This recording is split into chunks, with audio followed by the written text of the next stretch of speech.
Hello, everybody. Welcome to the first episode of the Carob Pit. I am very happy to have Stefan here with me. How are you, Stefan? I'm going well. Very much expecting for this to happen. So finally, it's happening. Finally, it's happening. After a lot of planning and of praying, we are here. We will explain afterwards the name of this podcast, but today we are hearing our first story. So, Stefan, let's start from the beginning.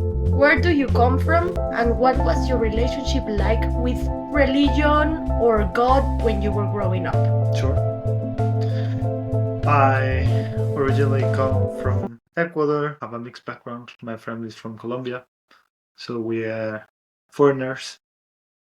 Growing up in Ecuador with my siblings, we're a family of 4. I'm the oldest one. Then, we grew up in Quito, Ecuador. I'm 34 years old. So I grew up there in the 90s and the 2000s. In what it's called very more or less very Catholic family, I would say that way. So I was raised as a cradle Catholic. My mom has been very much religious all over her life. My dad experienced, I would say, as he would put it, a reconversion, because he was also raised as a cradle Catholic, pretty much with going to mass every Sunday with my grandma. But he also experienced a reconversion when after he married. So I guess that also plays a part of my story, and maybe the story of my siblings growing up regarding faith. Then I would say that's why we were raised. We weren't raised with grandpas, cousins, too much family around, but mainly us. So my siblings and my parents. In Quito, then our parents, they focus a lot on how we were raised. They were quite strict, I would say. In terms of our practices, we would attend Sunday Mass every Sunday. My parents, those are kind of things that they will always focus on and try to pinpoint. We didn't belong to any particular parish, as I later came to understand better structures and movements within the church. We didn't belong to one. Maybe that also plays a role. Maybe we were quite independent as a family. So for some seasons, they preferred to go to. They did have prayer groups, as I remember when we were young, and they've been also quite involved in different groups. One of them, also the last one they were very involved, is called Retrovile, which is a movement focused on rejoining couples that they have separated or even divorced. And they dedicated almost 10 years quite intensely into it. So they've been very involved, let's put it that way. But from our side, I would say that we were not so much encouraged to join youth groups. I don't remember very well joining youth groups. We went all to Catholic schools. They did change us all through different schools, some more Catholic than others. Then that played a specific role in my upbringing and my relationship towards religion. So I would say those were the main points, how things worked. Topics of what you should do, what you shouldn't do as a Catholic were very clearly stated. Said Sunday Mass was a must. It was pretty much mandatory for us. The classical no sex before marriage was constantly also being in the conversation. No alcohol, no drugs. They wouldn't let me stay too long, actually, also at parties. When I was in my teens. Probably I was the one that used to be picked up the first. Sometimes it was kind of embarrassing. Then, let's say, raised in a traditional way. I would put it that way. And what made you draw far from the faith? What pushed you away from living this like religious expected life? That's a good question because when I think in retrospect and also based on what I just mentioned before, I guess it was just part of a routine, maybe a status quo, something that, yeah, there was a set of rules. There was also a set of, let's say, habits, mostly the Sunday Mass. Sometimes praying, maybe I remember praying when I was like 10, 12 years old, the Rosary.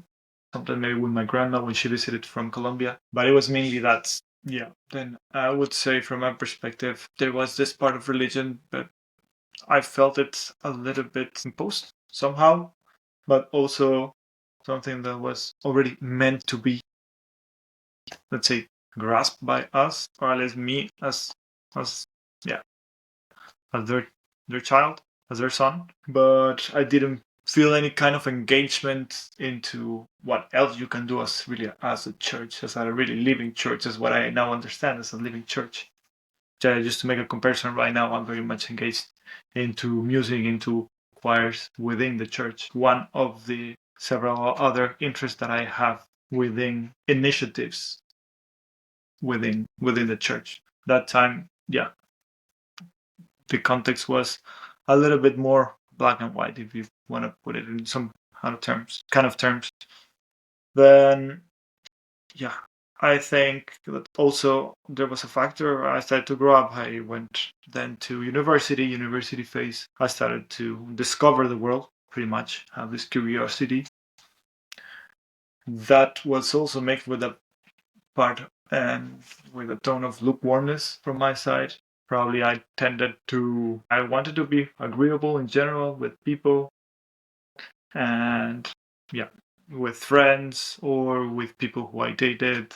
Then, yeah, I guess that kind of lukewarmness started to draw me away from religion. Although I think, yeah, pretty sure that I've always have felt what I've been talking and what is no, I've been talking actually with my spiritual director, and it's the laws of God are written in our heart, and I've always have had it present even in my darkest times.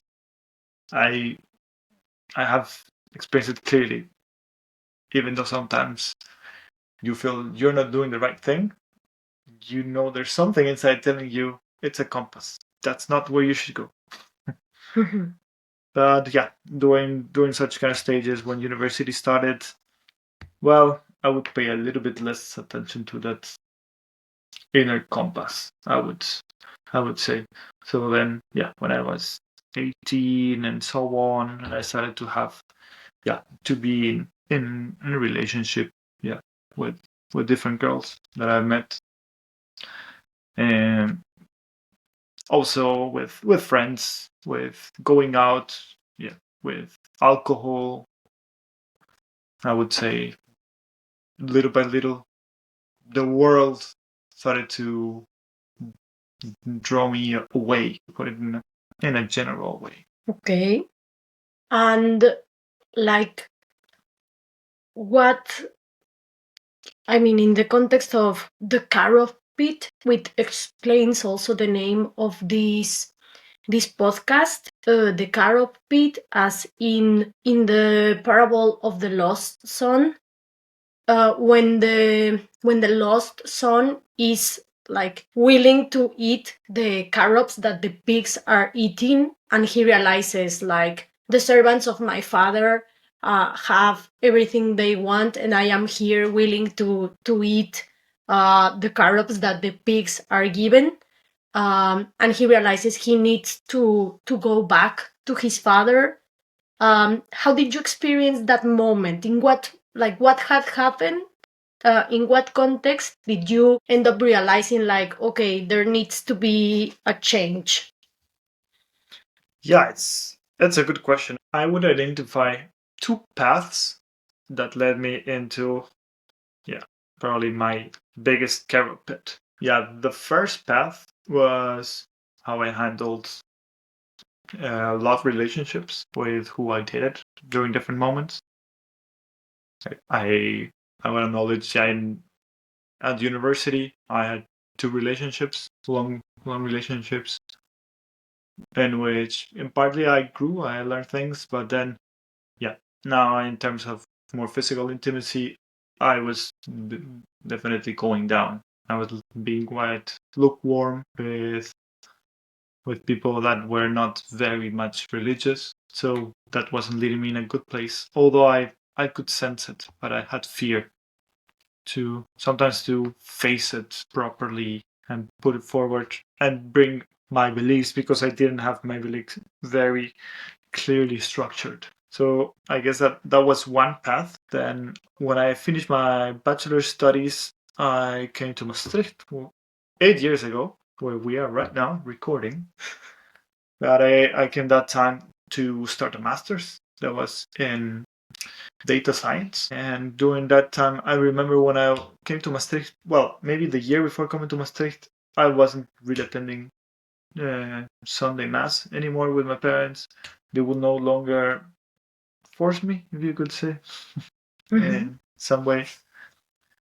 I was no longer, I was just I was just focused on living my life. I had a decent job there at the university just as a tutor. I had my money. We just spent a lot of money going out with friends, just going to concerts, enjoying life. And when I came to Maastricht, I wasn't really practicing, I would say, not even believing. Wasn't very much focused in my faith. But during that time, I actually met, I came to, well, first, I met my friend Praveen. Okay. Who started the same masters and who started to join an evangelical church here in Maastricht. And also I started to go to the Catholic Church and the Maastricht Student Chaplaincy, MCSC, who was just growing and starting as an initiative by the Dominican sisters from Sittard. That, let's say, those two paths, they were reviving my faith. I was experiencing, let's say, somehow a reconversion. I was here then for 6 months. I was still struggling. I would go sometimes to this evangelical service, but I would also go to mass, sometimes one, sometimes the other. Very confused. At some point, yeah, that's quite a key point in my life, that once it was December 25th, 2016, we were with my parents traveling and with my whole family. And I experienced one night an enlightenment. And I acknowledge now that it was the Holy Spirit really talking to me. I realized that that I wanted to quit my studies since they were not very valuable to me, not interesting to me, and I wanted to do something more valuable for my life. And what I decided to do at that moment was to go back to Ecuador, do a little bit of volunteering jobs, more socially focused volunteering. Also have time to spend with my family, also with my grandparents. Living in Colombia, I wanted to have that time as now as an adult, as a young adult, sharing that time with family, trying to find a bit more sense in life. I would say then that was my second, that was also the beginning of my second path towards a Carob Pit, since I had an idea, and the idea, well, don't get me wrong, it had, let's say, a good purpose, but still I wasn't very organized. So in the following months, that led me into a lot of chaos in my mind, because I didn't know exactly what to do, where to look for. Yeah, I came back to Ecuador, I quit my studies, the masters I had just started. It was quite chaotic. Then that's when I started to face, actually for the first time in life, anxiety and really mental chaos. Okay. Yeah, there came a few times. Then there came a phase where I was working in Ecuador in a small town called Mindo for an NGO. During that time, that's when I learned about music. I enjoyed very much that time. Maybe that time, the one thing to be aware of is that probably I was a little bit more prone to follow some sort of new age movements, new age groups. Also, given the surrounding where I was, a lot of hippie people, let's call it that way. Great people, don't get me wrong, but yeah, I wasn't very much following Christ per se. I was trying to do good things, but without the Christian focus. With a Christian focus, exactly. So that was 2017. And after that year, I thank to God, I met a friend, Joel, and Veronica, his wife, who reintroduced me actually to Christianity from an evangelical perspective. I started to read the Bible. I remember for the first time we did a Bible study. I started to read Matthew. There in Mindo? In Mindo. In Mindo, yeah. So as let's say they were doing an independent church or a home church, pretty much. So that was another step in reconversion because I did find myself into it. Okay. Later, I would say several conversations with a great friend, Nathan, professor of philosophy of religion.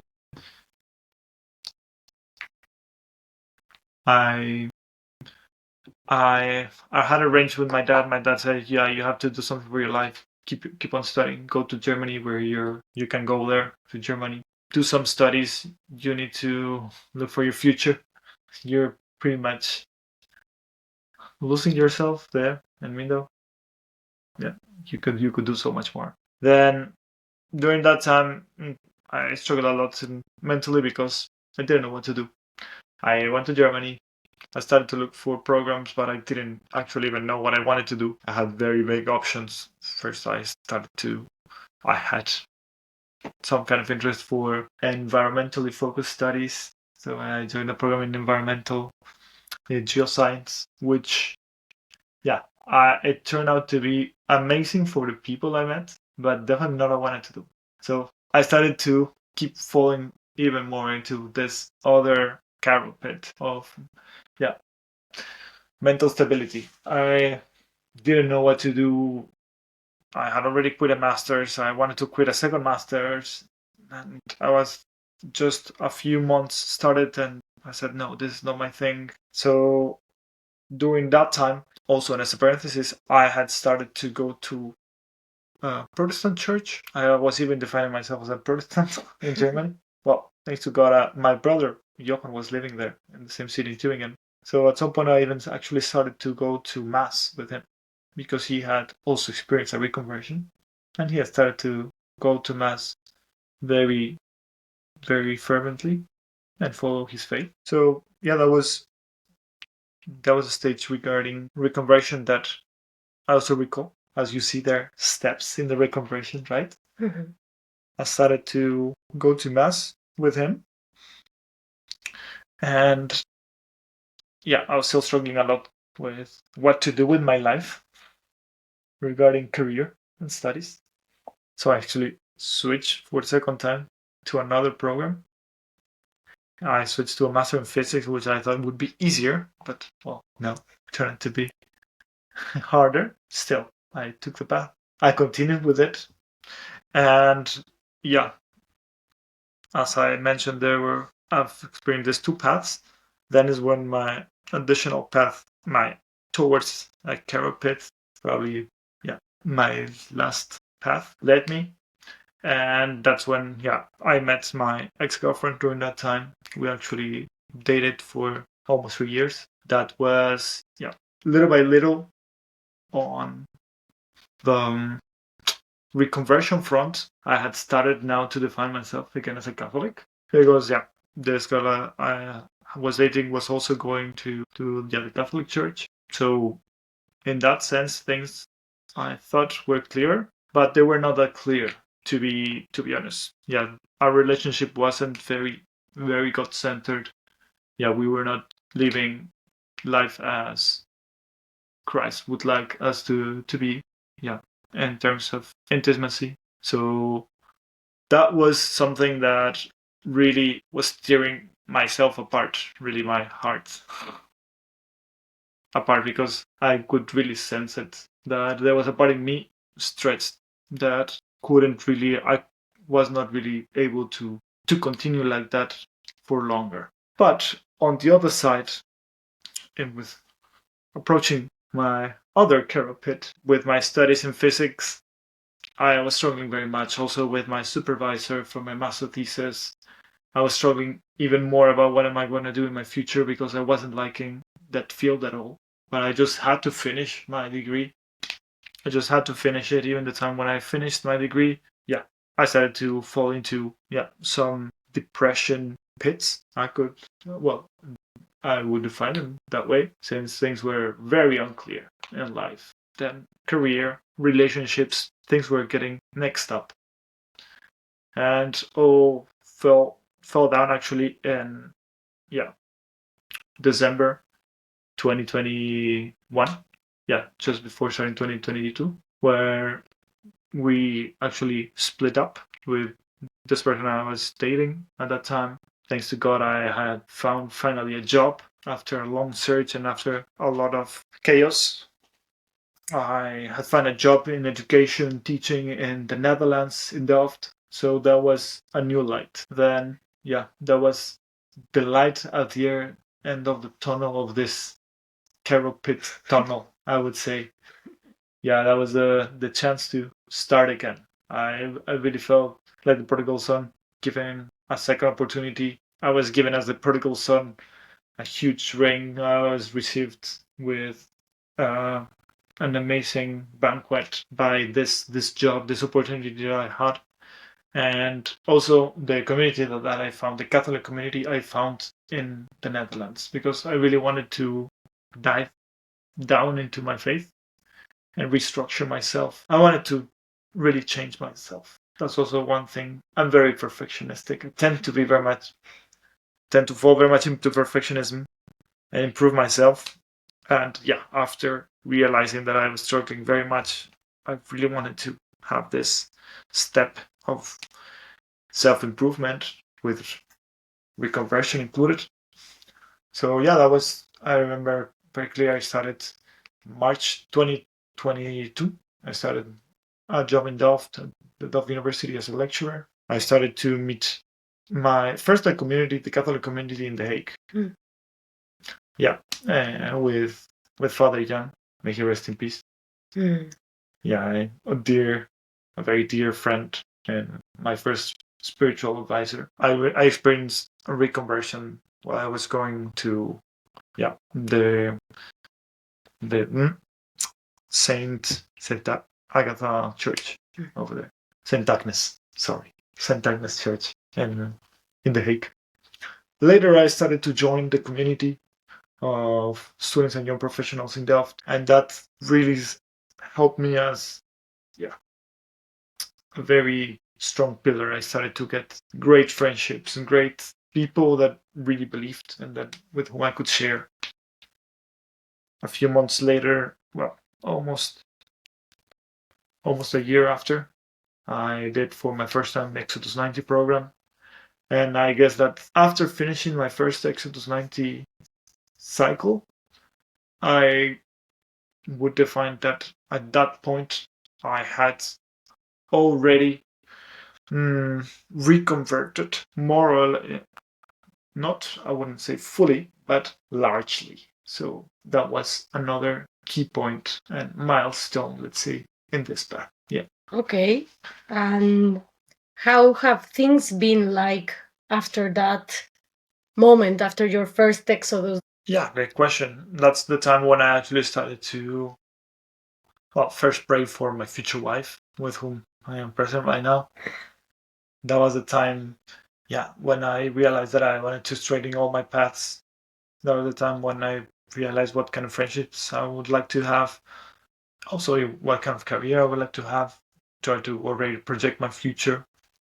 I want to have family, and I needed to grow very much to keep in that direction, and to at some point now, hopefully in the future, fulfill that goal. Well, isn't my goal, but then it's actually what God is asking me, because at some point I even out of fear, I thought, how about maybe becoming a monk? But I realized it was fear that was telling me maybe look for other alternatives. What I can understand what my vocation is family, being a husband, being a dad. So I did Exodus for the first time, 2023, same in 2024 with a group of friends again in Delft. New group of friends, new experiences. Also very, very rewarding. I kept on also within the Catholic community in Delft, quite active in several initiatives. Also, as mentioned, the choir, music had been also, yeah, a passion pretty much. It's a passion in my life. I discovered a little bit lately, as I was mentioning, I discovered it in Mindo after I had quit my first time the masters. But what is very reconforting is that I could blend it together and use it also as a tool to pray. Yeah, Saint Augustine used to say, yeah, a good friend of mine told me this quote I never forget. Whoever sings, prays double. So that was the second time I did Exodus. Now I just did Exodus 90 for the third time here in Maastricht with a group of friends in Maastricht because I moved from Delft to Maastricht half a year ago. New job, new life, feeling also even more blessed with the fact that I have a Christian boss, great person. So things keep just getting together in place. But especially, yeah, after my second time I did Exodus, I happened to meet who is today my fiance. So I cannot actually be more thankful with God. Lovely. And what would you tell, after all this that you have mentioned, to a person that is now having these doubts about maybe God calling him or her? Like, what would you recommend them is the most important thing in this process? What is the most important thing? It's a good question, I think. I would also think it depends the message, how you share it, depending on in which stage they are. If they're in a conversion stage, in a reconversion stage, negation stage. But for now, I would try to think of people that are already feeling a spark of, yeah, I think there is a God that cares for us. For that kind of people that have a sense that, well, maybe it is true. I would say keep on with your curiosity, keep on finding the truth, because you will be able to find the truth. Be careful with how would you say it, resistances. That's also something I learned in a retreat I did this year. Spiritual exercises very much recommended for everyone. The spiritual exercises of St. Ignatius of Loyola. And one of the ways in you can, if you experience desolation, if you experience a troubled mind and heart, you feel it by resistances. For example, I know there's something good, but then there's a resistance towards changing that. Let's say you say, well, I want to stop drinking alcohol, right? But then you can experience, I've experienced resistances. Oh yeah, look, but well, you're not gonna fit in with your group of friends. They're gonna reject you. You start to feel those resistances towards change. Those are the things that I would really recommend to pay attention to them. Yeah, we will fight against our resistances, our inner resistances throughout the whole life. But these are the kind of resistances that keep you from making that real step, from learning the truth. And I've discovered truth thanks to so many people, so many friends, so many spiritual advisors, and also so many people that have so many saints that have lived before us that have discovered the truth in God. I would recommend you pay attention to them. It's always good to write them down, share them with other people. It's hard to, well, just out of the blue say, well, I will no longer have these resistances. Yeah, things like that don't happen that often, but it's fine to keep that fight as long as you keep your special army fighting against those resistances, support them while you keep on with your life. Otherwise, if you let them down, it's very hard to experience conversion or even reconversion. That's why what I would say. Mm, Regarding readings, I think it depends very much on every person. Yeah, for me, music has also played a key role in my reconversion. People, that's one of the things that I find very valuable. I think it's very crucial to what we as Catholics are used to call a spiritual director. It's very, very key to have one. If you are having doubts in life, I would really recommend you to find someone that you find wise and older than you. And if you see a pure heart in them, follow them. Get time to talk to them once per week, at least once per month. That's a very, very fast way to find the truth. And just a final random question. Is there a Bible verse in specific that would define your life in this moment or your conversion process? A Bible verse that speaks more directly to you that you would like to share? Since I read the Gospel of Matthew for the first time, there's a Bible line that probably people it would get even annoyed because I repeat it so much. But every time I just feel I have I just want to say it again, which is Matthew 7:7 said, and you will find, ask and you shall receive. Ask. Fear can many times hinder us from asking for searching. Give it a try. If it's too much of a big challenge, find the smaller challenges. Try to, if you want to fight it, start with the smaller fights. Then you'll be able to continue with your larger fights or your, yeah, larger paths that you'll need to go through. Yeah. Well, thank you so much for being here today. I'm glad that things are looking good from now. Yeah, thanks for coming to the studio. Thank you. Oh, thank God. Thank God for putting this inspiration in our lives. And yeah, to anybody interested in participating in the Carob Pit, we are set here in Maastricht, in the Netherlands, but we will have interviewees from Delft, from Leuven, from Aachen, from Ecuador, from Mexico. So if you are interested, there is no limitation to who can participate, and we can keep it as anonymous as the interviewee would like. That's the beauty of media right now. Everything can be managed, so don't be afraid to reach out. And may God bless you all. No, bless